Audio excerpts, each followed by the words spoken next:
hay momentos que cuando estoy en la radio a las 5 de la mañana, 5 y media de la mañana, donde por suerte la mayoría de ustedes están durmiendo, porque eso es lo normal. Hay gente que se levanta temprano y se levanta a 6 y media, 7. Lo nuestro es un tambo sin vacas, ¿no? Hay momentos que estoy a esa hora en la radio y tengo la suerte de trabajar con dos mujeres que tienen solo 26 años. Carolina Ramos, que es la co-conductora y que es la coordinadora general de dos veteranos, como Lucichi, como Nogueira. Y Romina Peraza, que también tiene 26 años.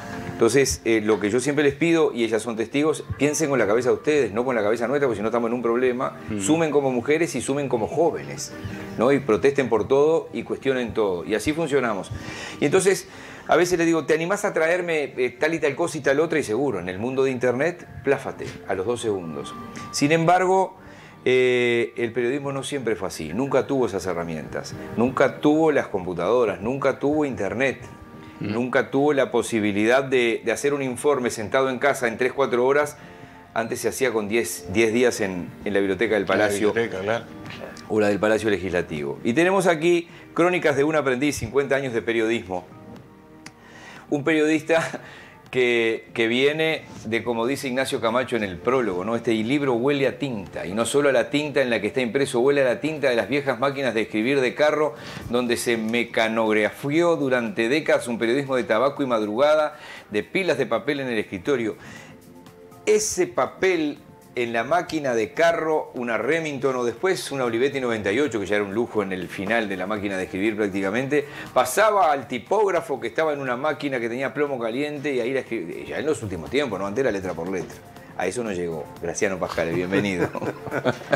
¿Qué tal? Muchas gracias por la presentación. La verdad que estoy muy contento de estar acá. Me pareció presentarte por ahí, porque has vivido toda esa evolución, ¿no? En un segundito, porque si cierro los ojos me veo en la redacción del diario frente a la Remington, escribiendo con el turco Iván Maya a mi lado, Juan Francisco Fontoura, Tomás Lin, que estaba atrás, Jorge Burel, que estaba atrás, Hugo Teodulos. Cierro los ojos y los veo en ese momento. Sí, cuando yo trabajaba con Villegas en Sarandí, esto no hace tantos años, no estamos hablando de fines de los 80, comienzos de los 90. Llegamos a convivir, aparte, en un momento. Sí, trabajamos juntos, comienzo de los 90, Villegas, entrábamos 5 menos cuarto, ¿no? O él o yo íbamos al kiosco de Onda a buscar los diarios, 5 menos cuarto de la mañana, ¿no? Con calles desiertas, ¿no? Totalmente desiertas. Villegas estaba en lo de él preparando el informativo, que él leía obviamente en un 90% al aire, y yo con un teléfono así con máquina de escribir, llamando a la caminera, llamando a los bomberos, todo con máquina de escribir, ¿no? Todo con máquina de escribir. Sin celulares, ¿no? Sí, todo con máquina de escribir. No hace tanto, Miguel. No hace tanto, es lo que él dice. Uno dice 20, 30 años. Pero es que yo siempre pensé, y agradezco haber aprendido dactilografía al tacto, como se decía antes, porque eso me permitió ganarme la vida, claro, hoy, porque además el teclado es el mismo. Y la verdad es que siempre me llamó la atención los viejos periodistas que escribían con 2 dedos. Y escribían como trompada, además. Sí, ¿no? Sí, con 2 dedos. Sabiendo dónde estaba cada letra, no le erraban nunca. Yo eso no lo pude hacer nunca, pero había aprendido con todos los dedos. Dactilografía. Sí, al tacto se decía. Claro. Sí, dactilografía al tacto. ¿Dónde arrancaste como periodista? El primer trabajo rentado fue el 30 de agosto de 1970. A Bambino le va a gustar mucho el dato. A ver. Porque fue un partido de quinta intermedia en el Parque Oquela, la cancha de Canillitas, allá Camino Corrales, pasando la fábrica de Funza, a la izquierda ya no existe más nada de eso. Como tantas canchas. Entonces había que hacer el partido de quinta intermedia, juez Agustín Martí, que después llegó a arbitrar en primera, no sé si te acordás. Sí, señor. Recuerdo de nombre, sí. De nombre. Y el que jugaba, llegó a jugar en Canillitas en ese partido, que fue la primera cobertura profesional que yo hice, con la sensación de estar cubriendo la final de la Copa del Mundo. Totalmente. Y lo digo en serio. Y sí. Y lo digo en serio. O sea, yo ese día me sentí el tipo más importante de la tierra. ¿Sabes quién jugaba en la quinta de Canillita, que después jugó en Peñarol y se fue a España? Custodio. O sea, el negro Custodio. El negro Custodio. Ahora no sé si se puede decir el negro Custodio, pero se fue junto con Morena, Rayo Vallecano. Es como de, yo no puedo decir el afrodescendiente errado. El negro Custodio. Bueno, y ese fue el primer partido con una emoción tan grande. Es que todo, de alguna manera, ahora todos empiezan en el Estadio Centenario. Yo también, el primer partido, cuando yo trabajaba en Radio Oriental, año 88, ahí arranqué, el primer partido que también ¿te acordás perfecto? Fue en la C, Parque Suero. ¿Qué te parece? El Parque Suero. Ahí está, bueno. Y eso es una cosa que hay que recomendar a los que empiezan en la carrera, porque hay que empezar siempre de abajo. Y después se va valorando. ¿Dijiste que era en qué diario? El diario, en la mañana del diario. Sí. Igual hay que decirle a los más jóvenes que el diario llegó a vender en una tarde a veces 300.000 ejemplares. No había televisión. 300.000 ejemplares. Claro. Y sacaban fotos en el estadio. Vamos a un partido que era 15 y 15 con 15. Éramos tan impuntuales como ahora, que los partidos eran 15 y 15 con 15, que era la tolerancia. Claro. Iba un fotógrafo del diario y sacaba unas fotos del primer tiempo. Salía ese mismo día. Esa misma tarde salías del estadio y ya estaba el resultado, el diario impreso, el resultado, llegabas a 18, había gente que iba caminando hasta 18 y tomabas un café, cuando salías ya estaba el diario con una foto del partido, con aquella tecnología, ¿no? Y lo que íbamos a canchas chicas, que me tocó muchas canchas chicas, teníamos que tener siempre un teléfono a mano, un teléfono de línea, obviamente. Los vecinos, todos lo hicimos. Todos lo hicimos. Pero además había, digamos, en la comunidad de los muchachos que habíamos empezado, de los más grandes nos pasaban el dato. Mira, si vas a la cancha de Progreso, cruzás la vereda enfrente, que doña fulana te deja hablar. Sí, obvio. Si vas a la cancha de Defensor, al lado de los vestuarios hay un teléfono, aquello de baquelita, ¿se acuerdan? Claro. Entonces en cada cancha uno sabía, era fundamental. Era fundamental porque vos estaba por empezar el partido, pasabas al que hacía estudio las alineaciones. Claro, y después termina el primer tiempo. Los goles, los cambios. Exacto. Y después el drama era la cancha de la Luz, que me tocó una vez, la cancha de la Luz, porque había que tomarse un ómnibus para ir hasta Burgues. Claro. Hablar por teléfono, porque no había. Claro. Bueno, anécdota de esa época. Tremendo. Esa es la tecnología. En la parte de contenidos, en estos 50 años de periodismo, te tocó vivir igual que a mí, y en parte a Bambino también, una etapa, a mí por lo menos la última etapa de la dictadura, donde seguro era difícil escribir algunas cosas, hablar de algunas cosas. Yo empecé antes. Por eso te digo que a ti te tocó vivir toda la dictadura. Claro, yo arranqué, yo después de esa experiencia en el Diario de la Noche pasé a Acción, que era un vespertino, en la lista 15, Partido Colorado, que El dirigía famoso Jorge diario Valle. de Luis Valle. Luis Valle, que después dirigió Jorge Valle, y el subdirector era Julio María Sanguinetti. Y el redactor responsable era Luis Antonio Hierro, actual embajador uruguayo en Perú. Ese era un poco el trío que dirigía el diario. Y yo ingreso al diario a principios del 72, o sea que ahí me comí la prisión de Jorge Valle, que lo vinieron a buscar los militares a la redacción del diario en la calle Camacuá, pegado donde está EBU. Sí. Ahí la redacción del diario estaba ahí. Hay una foto ahí que sí que está Sanguinetti en la calle con él cuando están forcejeando para llevárselo. Hay varios personas que, en fin, después fueron personajes de la historia uruguaya. Y en la cobertura y trabajando para Acción me tocó cubrir la llegada de los sobrevivientes de los Andes, que ahora se van a cumplir 50 años. Sí, diciembre del 72. Claro, me tocó cubrir en el gimnasio del Estela Maris, del El Cristian, me tocó cubrir la llegada. Y después le hice una entrevista. Una conferencia que encabezó Manino, ¿no? Manino Mercader. Yo no recuerdo. Que estuvo? Yo no sé, estaba Pablo Bierzi arriba del escenario también. Yo no me acuerdo si Manino. Sí, porque Pablo ha sido un amigo de ellos desde toda la vida, digo. Pero... y después me tocó una entrevista, tuve la suerte de entrevistar a Pancho Delgado, que fue uno de los sobrevivientes y que fue el portavoz en esa conferencia de prensa, el que, hablando en nombre de todos, bueno, dio de alguna manera, confirmó lo que todos pensábamos que había sucedido, pero lo dijo en un lenguaje y con unas metáforas que en fin, que causaron mucho impacto, ¿no? Y después sí, ya en el 72, 73, digo bien, febrero, yo estaba en el diario Acción y cuando los militares cierran la Ciudad Vieja, yo tenía en aquel momento un Fiat 850 verde. No sé si los amigos televidentes se acuerdan. Todavía se ve alguno por ahí. Ese era el modelo... El redondito. El redondito. No.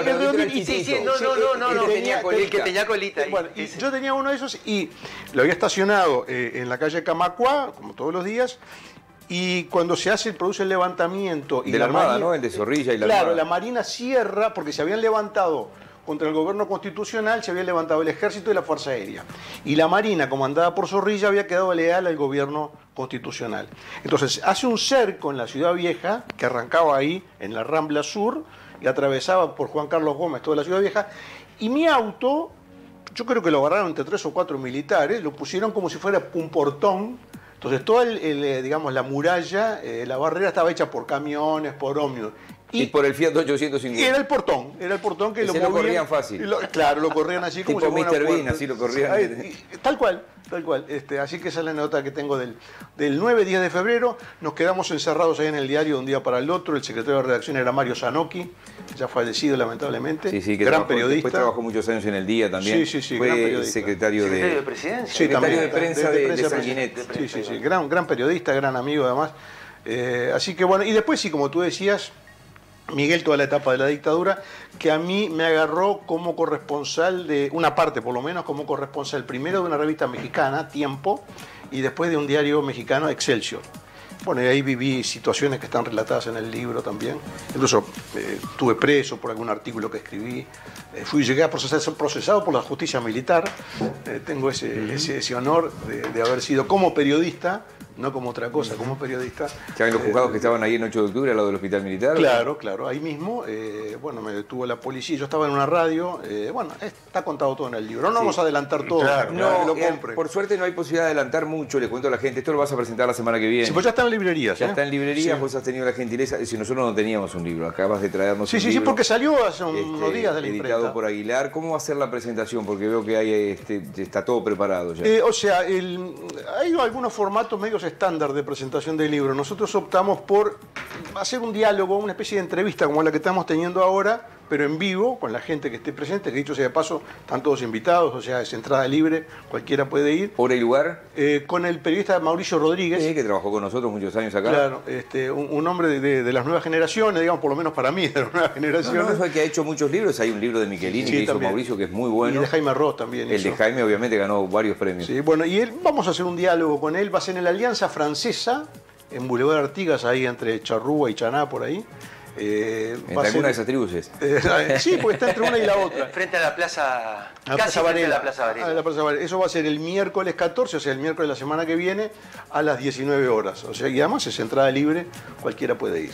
Recuerdo una entrevista emblemática que creo que estaba en YouTube hasta hace poco tiempo, que hiciste a Wilson Ferreira Lunat. Sigue estando en YouTube y el libro está ordenado por capítulos, básicamente siguiendo un orden cronológico. Arranca, como decíamos, en el año 70, pero el último capítulo, digamos, está concentrado en esa entrevista que tú mencionabas, en esa entrevista y en otros textos que yo escribí sobre Wilson, porque de alguna manera Wilson rompe el criterio cronológico del libro. En la medida en que él empezó siendo protagonista de la vida del país en los años 70, con su primera candidatura a la presidencia, y lo siguió siendo después, era difícil, digamos, incluirlo en el orden cronológico. Así que decidimos, junto con Mariana Zavala, que fue la editora del libro, de dedicarle un capítulo especial donde está esa entrevista, que es un documento histórico, porque fue la última entrevista que él concedió antes del proceso de enfermedad que tuvo, que además... ¿Estamos hablando de qué año? ¿86? Estamos hablando de año 87. Ya 87. Estamos hablando de año 87. Permitime 10 segundos. Sí. Andrés, por favor, entrevista a Wilson por Graciano Pascale.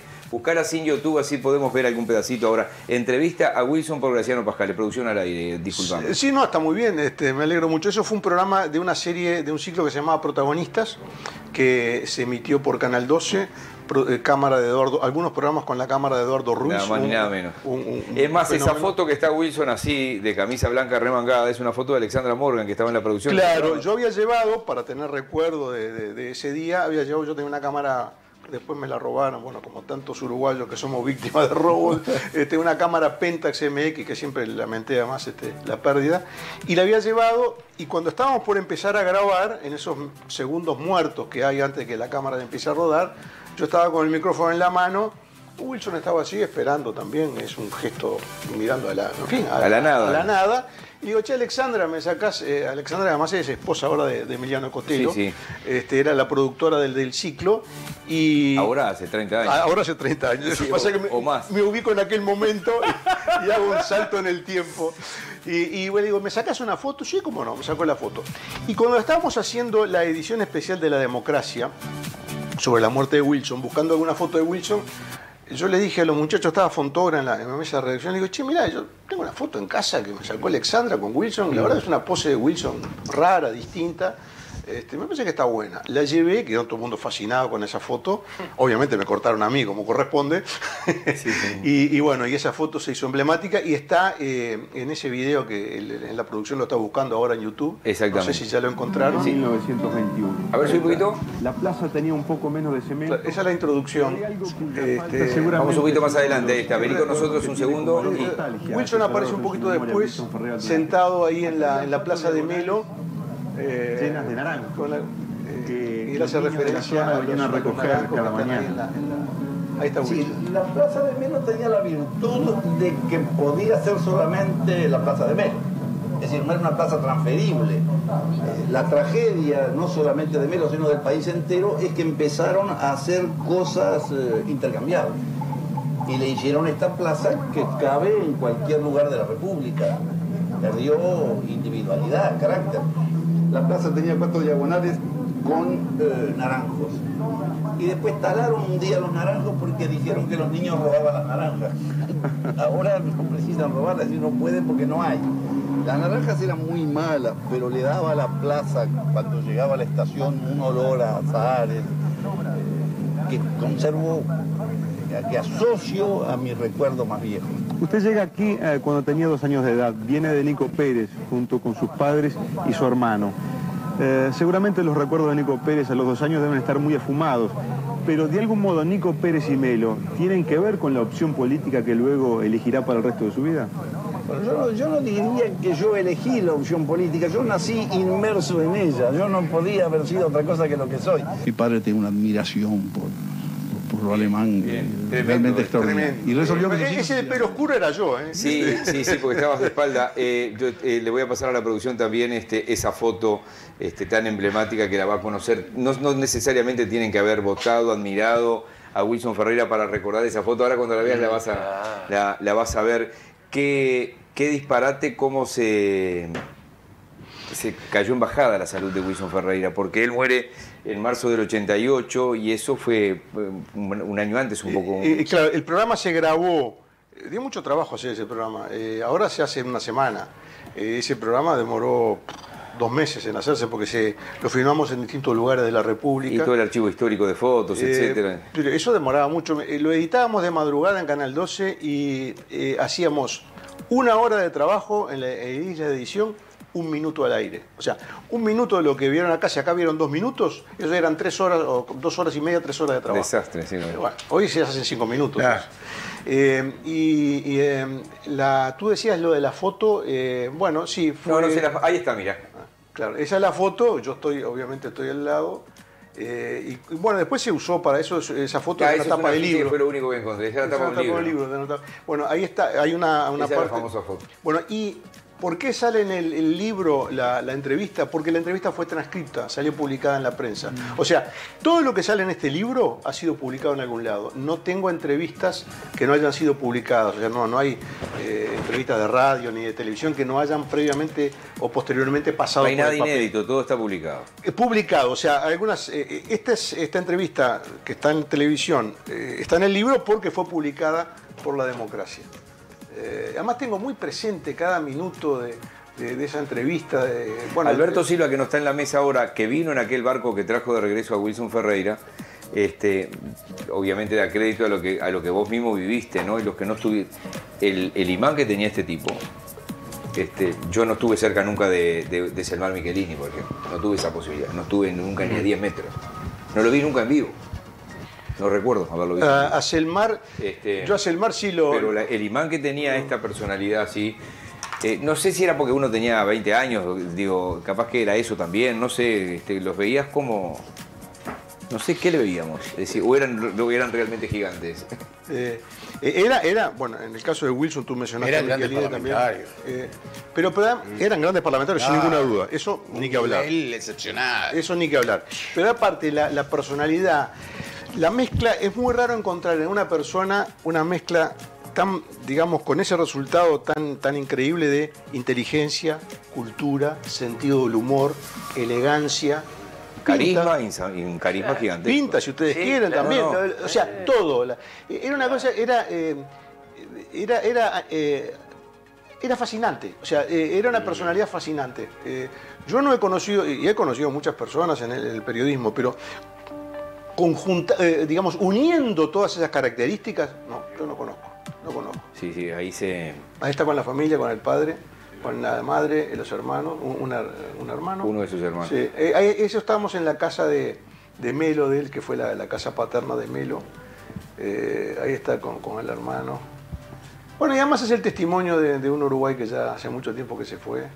Sí. Y estos personajes son el vínculo con la historia, ¿no? O sea, pues, no es la única entrevista de estos personajes que hay en el libro. Hay una entrevista a Hugo Batalla, hay también a Jorge Valle, a Julio María Sanguinetti. Son entrevistas a Flores Mora. Hay una entrevista muy buena a Flores Mora. Disculpen que diga que es muy buena, pero es buena. También ya afectado por su enfermedad. Ahí estamos hablando del año 84 seguramente. Claro, porque él fallece el 15 de febrero del 85, cuando se instalan las cámaras. Claro. Y esta entrevista que yo le digo a Flores Mora fue de diciembre del 84. Una entrevista muy entrañable. Y yo le recordé a Sanguinetti hace poco en una entrevista que él se habían batido a duelo Flores Mora y Sanguinetti, también Flores Mora y Jorge Valle. También. Y él tuvo el gesto, Sanguinetti, ya electo, en ir a visitarlo. Estaba en el hospital italiano, ¿te acordás? Estaba internado Flores Mora. Y yo le dije, usted tuvo ese gesto, y dice, bueno, sin que se supiera, yo ya estaba ya lo había visto varias veces.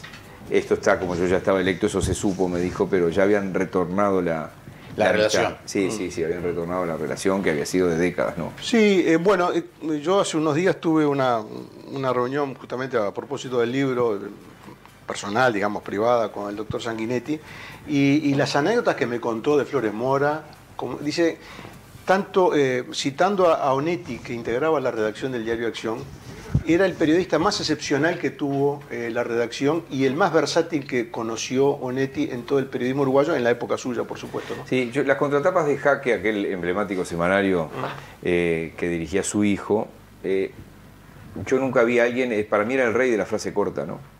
Es decir, él lograba en 7 o 8 palabras alguna frase y punto. Sí. 8 o 10 palabras, punto. 5 o 6 palabras, punto. 4 palabras, punto. Si no era... en circunstancias en que el auto venía de oeste a sur matriculado, ¿pero qué fue lo que pasó en el choque y tenés que leer 100 páginas? Era una clase maestra de cada contratapa, ¿no? Es decir, más allá del contenido, digo, ¿no? Dicho por sus contemporáneos, y me lo repitió Sanguinetti, Flores Mora pudo haber sido lo que él quisiera, el mejor historiador del Uruguay, el mejor dramaturgo, el mejor periodista. O sea, en lo que él pusiera a ser, era lo mejor. Y algo parecido opinaba de Flores Mora también Carlos Maggi, que fueron amigos entrañables, y también la admiración entre ellos era mutua, pero Maggi, de un personaje como el pibe Maggi, que viene de la generación del 45. Bueno, que integraban junto con Onetti, con esa gente. Bueno, el propio Maneco también. O sea que también en ese libro hay, digamos, ramalazos, trazos de esa historia del Uruguay del siglo XX, la que me tocó a mí vivir, y a través de los entrevistados, la que no me tocó vivir, pero de la que pude ser transmisor. Quería agradecerte especialmente que hayas venido hasta acá. Yo siempre recuerdo un libro que hizo Graciano Pascale sobre falleció hace poco tiempo, con más de 90 años, Eduardo Assini. Sí. Que fue aquel famoso ministro de Economía de la primera administración blanca de fines de la década del 50, comienzo de la década del 60. Seguro que fue el blanco fácil de el que firmó la carta de intención con el Fondo Monetario Internacional. Uno ha ido entrevistando políticos de aquella época, algunos no quedan, algunos quedan, como el propio Sanguinetti, que te dicen que era lo inevitable del momento. Lo firmó Assini porque ganaron los blancos, lo hubiera firmado Iván si hubiéramos ganado los solaristas, y lo hubiera firmado Miguel Nogueira, es decir... Y el libro que vos hiciste en aquel momento, que no sé si lo hiciste con el fin de una reivindicación o de reivindicarlo. No, me parecía que era un personaje que había quedado un poco en un rincón que no era el que merecía en la historia nacional. Lo habían mandado en penitencia. Lo habían mandado en penitencia injustamente por varios problemas, incluso también por problemas dentro del propio gobierno de que él integraba. Eso también está en el libro de Assini. Como la historia de los blancos. Sí, problemas internos que realmente a él le costaron mucho. Assini no venía de la política, venía de la academia, era un economista, profesor de la Facultad de Ciencias Económicas, pero Herrera lo llamó. Y hay una anécdota de él que dice, que cuenta Assini en ese libro, que Herrera le dijo, le pidió especial hincapié en que no aumentara el tabaco y creo que el queroseno o las hojillas. O sea, la preocupación de Herrera era que la inflación que se venía... que acabas de tirar en el momento que el bisnieto de Herrera acaba la preocupación con el decreto del cigarrillo. La preocupación era... de Herrera y no me suban los cigarrillos. No me suban los productos de consumo popular, aquello que la gente sencilla consume todos los días y ahí es donde va a sentir la inflación. Ese fue un comentario que me hizo, que le quedó grabado además a Cini de parte de Herrera. Estoy mirando cuántos años vivió Cini. Había nacido... Y en el 19 nació, ¿no? 1917. 17. 1900... Sí, 1917. Y murió en el 2015. 98 años. 98 años vivió, estuvo a punto de cumplir los 100. Y las anécdotas que tenía, justamente yo lo tomé como hilo conductor del siglo XX a Cini.